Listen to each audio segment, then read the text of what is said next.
하나라 멸망. 하나라 건국자 오는 단군 왕검의 병권 담당자였다고 했습니다. 단군 왕검이 제왕의 성, 왕검성인 국내성, 한성, 양성에서 재정 분리의 시원으로 왕으로 등극하시고 이후 부도성인 국내성을 비운 사이 당 지역의 제후 요가 반란을 일으키며 이때 파견된 단군 왕검의 특사 유호씨의 아들 오순을 포섭했으나 이후 유호씨에게 토벌되며 이때 하우가 사욕에 의해 양성인 국내성을 점령하고 하나라를 건국했는데 단군 왕검의 특사 유호씨와의 싸움에서 오산 진지에서 전사하게 됩니다. 이 당시 단군 왕검은 평양성에 계시게 되는 것입니다. 하나라. 하나라 우가 단군 왕검이 재정분리의 수장으로 처음 도읍한 왕검성 귀성인 국내성 양성에 도읍을 정했다고 했습니다. 그러면 그의 후손들을 추적해 봅시다. 하나라가 우, 개, 태강, 증강을 거쳐 상해 시대에 제구에서 하나라의 유신들에게 왕으로 옹립된다고 합니다. 제9란 삼재이신 소호, 금천, 전옥고양, 제곡고신이 봉지로 받았기 때문에 이곳을 삼재의 땅인 제구라고 하는 것입니다. 자, 그러면 상이 왕으로 옹립된 제구의 지명을 밝혀봅시다. 동문선 17권에 나오는 설장수의 고추가뭉이라는 시입니다. 조선의 개국공신으로 날리던 사람입니다. 고용감 및 예조 창평골, 용호대 앞에 옛날 황제 소울, 한밤중 서늘한 바람이 가죽 장막에 불고 한 잔 맑은 이슬이 금경에서 나왔구나. 삼천 무사들의 호위도 장했을시고 16천마도 성미에 다 맞았네. 만리밖에 와서 행락하던 곳 슬퍼하노니 빈성엔 용기만 좌우 풀조차 시들었구나. 고용관 밑과 용호대 앞에 창평고을을 구제경이라고 합니다. 이곳 창평고을 제경이 하나라의 상이 있었던 제구입니다. 징기스칸이 키타의 수도 송도를 공략하기 위해 고친 지명이 고용관과 용호대입니다.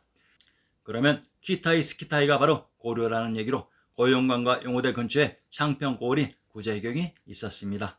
19의 해석은 정확히 해야 합니다. 고용관 및 용호대 앞. 고용관. 고용관은 베이징시 창평구에 위치하는 만리장성에 설치된 관문이자 요새이다.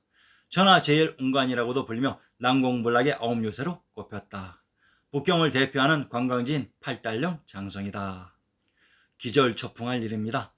동문선의 설장수의 고추가뭉은 고려의 수도였던 구제경 창평고을을 읊고 있었습니다.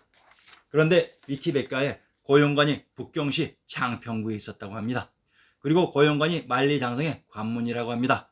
장기 19에서 창평고을에 등장하는 지명이 또한 만리였습니다. 그러면 창평고을의 정체만 밝혀내고 그곳의 성에 대한 정체만 찾으면 만리장성의 정체가 드러날 것입니다. 더욱더 과관인 것은 고용관이 있었다고 하는 팔달령은 어디서 본 듯한 지명입니다. 바로 수원 화성에 있는 곳이 팔달산입니다. 그러면 고용관이 있었던 곳이 또한 화성이 됩니다. 고려의 수도였던 창평고을을 제경이라고 합니다. 제경과 제구는 동일한 지명을 다르게 표시하는 방식으로 제경은 사망삼재의 삼재가 있었던 곳이라고도 했습니다. 구제경인 창평의 지명을 살펴봅시다. 전라도 창평의 군명을 굴자, 기양, 명양, 명평이라고 합니다. 전라도 창평의 군명 굴지는 고죽국의 지명입니다. 창평과 창원은 또한 동일한 지명을 다르게 표시하는 방식입니다. 경상도 창원의 군명을 굴자, 의안, 의창, 골포, 하포, 관주라고 합니다. 경상도 창원의 군명을 밝혀봅시다. 굴자. 경상도 창원의 군명 굴자는 전라도 창평의 군명 굴지와 동일한 고죽국의 지명입니다. 의안. 의안과 평안도 의주는 동일한 지명을 다르게 표시하는 방식입니다. 평안도 의주의 군명을 용만, 파주, 송산이라고 합니다. 송산이란 해마다 소나무를 심었던 고려의 수도 송도에 있었던 산입니다. 고용관과 용호대는 고려의 수도에 있었던 유적으로 그 가까운 곳에 제경인 창평고을이 위치됩니다. 평안도 의주의 산천을 인용합니다. 압록강, 주의 서북쪽에 있는데 마자 청화 또는 용만이라고 합니다. 평안도 의주의 군명이 용만인데 압록강의 이름을 청화 용만이라고 합니다. 압록강 청화는 한성인 한양 장안에 흘렀던 한강을 압록강 청화인 청천강이라고 했습니다. 곧 한성이 또한 청주이며 한주가 되기도 합니다. 용호대. 자, 이제 창평고을 제경 근처에 있었던 용호대도 살펴봅시다. 용호대, 고려시대 개경에 있었던 누대의 하나, 임금이 주필하던 곳으로 추정됨. 자, 그러면 용호대가 실제로 있었던 곳을 찾아봅시다. 경도인 서울의 형성을 인용합니다. 서울은 북으로 화산을 진산로로 삼아 동가서는 용이 서리고 범위 쭈그리고 앉은 형세요. 남쪽은 한강으로서 금대를 삼았으며 멀리 왼쪽으로는 대관령을 당기고 오른쪽에는 발해를 두로 그 형세의 훌륭하기는 동방의 으뜸으로서 진실로 산안이 백이의 땅이다. 서울의 형성에 용과 호랑이가 등장합니다. 용호대를 개경에 있었던 누대라고 했습니다. 그런데 신증 동국여지신함에서 개경에 있었던 모든 궁궐들이 경도인 서울에서 등장한다고 했습니다. 즉 역사 속 희시개천의 장소 개경이 서울이었습니다. 그런데 한성부의 형성에도 용과 호랑이가 보인다고 합니다. 한성부의 제형편에 박이중의 시에 도리가 바르고 고른데 배와 수레가 통한다. 강산이 겹으로 막히니 금성탕지보다 성하다 하였다. 권우의 시에 화학이 높이 솟아 한강을 누른다. 금성천부의 요해지는 이상 없는 것이다 하였다. 전의 사람의 시에 호랑이 걸터 앉고 용이 서린 듯 청구의 지역이다. 꽁의 문체요 새 나는 듯 구중궁궐이네 라고 했습니다. 경도인 서울과 한성부의 형성에 화산과 용과 호랑이가 등장한 용호대가 있었는데 서울과 한성부에서는 용과 호랑이의 위치가 바뀌어 있습니다. 그러면 서울과 한성이 용호를 가운데 두고 서로 다른 곳에 위치되어 있었다는 것입니다. 개경인 서울과 한성부의 가운데 위치에 용호가 있는 산이 있었는데 그곳에 만리장성의 고용관과 용호대가 있었던 곳으로 고용관 및 용호대 앞에 창평고을인 구제경이 제왕의 성인 국내성이 있었던 한양 장안이었습니다. 하우가 도읍을 정한 제왕의 성 양성인 국내성에서 그의 후손 상이 하나라 신하들에 의해 왕으로 옹립되었던 것입니다.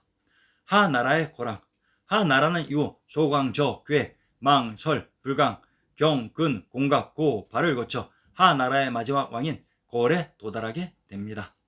하나라의 마지막 왕 골, 포악하고 사치를 즐기던 하나라의 마지막 군주, 상나라의 주왕과 함께 최악의 폭군으로 부른다.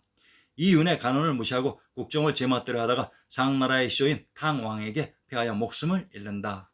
골은 명주로 달아났다가 결국은 추방되어 죽었다. 골은 사람들에게 내가 하대에서 탕을 죽이지 못해 이 지경에 이르렀으니 후회스럽다라고 했습니다.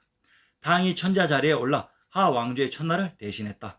탕은 하의 후손을 지후에 봉했고 주 왕조 때에는 기에 봉해졌다. 하나라의 마지막 왕 골이 도읍한 곳은 하남이었다고 합니다.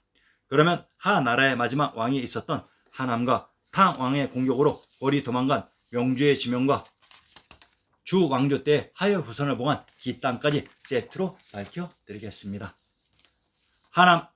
하나라의 마지막 왕 골이 도읍한 곳이 하남입니다. 경상도 하동의 군명을 하남청하라고 합니다. 경상도 예천의 군명을 양양청하라고 합니다. 자, 이상하지 않습니까? 상기 제경에 있었던 창평고을과 창원은 동일한 지명으로 경상도 창원의 군명 의안과 평안도 의주는 동일한 지명으로 평안도 의주의 압록강의 지명이 청하였습니다. 하나라의 마지막 왕 골이 도읍한 곳이 하남이라고 했습니다. 정말로 기가 막히죠. 하나라의 상 이후 마지막 왕 골까지 이곳 국내성에 도읍을 정하고 있었던 것입니다. 한성을 하남 위례성이라고 합니다. 한성이 바로 하나라가 있었던 국내성이었습니다. 우리가 지도 없이 역사 내용의 위치를 추정할 때에는 많은 편차와 오류가 발생하기도 합니다.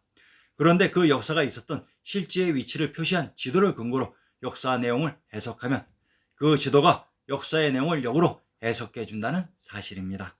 우리는 일반적으로 상기 설량수의 식구에서 고용관과 용호대가 있었던 개경을 구제경인 창평고을로 해석하게 됩니다. 그런데 식구에는 두 번에 걸쳐 구제경인 창평고을은 고용관과 용호대가 있었던 고려의 수도 개경이 아니라고 못 박았습니다. 고용관 및 용호대 앞, 상기 지도에서 고려의 수도 서울인 개경과 구중궁궐에터 관중의 한양장안은 산 하나를 사이에 두고 서로 위치되어 있었습니다. 이러한 정황들을 이제 역사 내용과 그것을 실제로 읊은 식구들이 입증하고 있는 것입니다. 저는 여러분들을 현혹시키는 마술사가 아닙니다. 그저 미련할 정도로 진실만을 고집하는 사람입니다. 그러나 그러한 미련한 고집쟁이가 진실을 밝혀내는 것입니다. 단홍천왕님의 재정분리 이후 단군 왕검을 제외하고 처음 왕조라고 할 수 있는 하나라는 제왕의 성 국내성에서 시작해서 그곳에서 상나라의 탕왕에게 망하는 것입니다. 그곳 국내성이 한성, 봉성, 부리성, 부도성, 위례성, 무성, 단성, 적성, 강성으로도 불렸습니다. 그곳이 바로 역사 속 한양 장안이었습니다.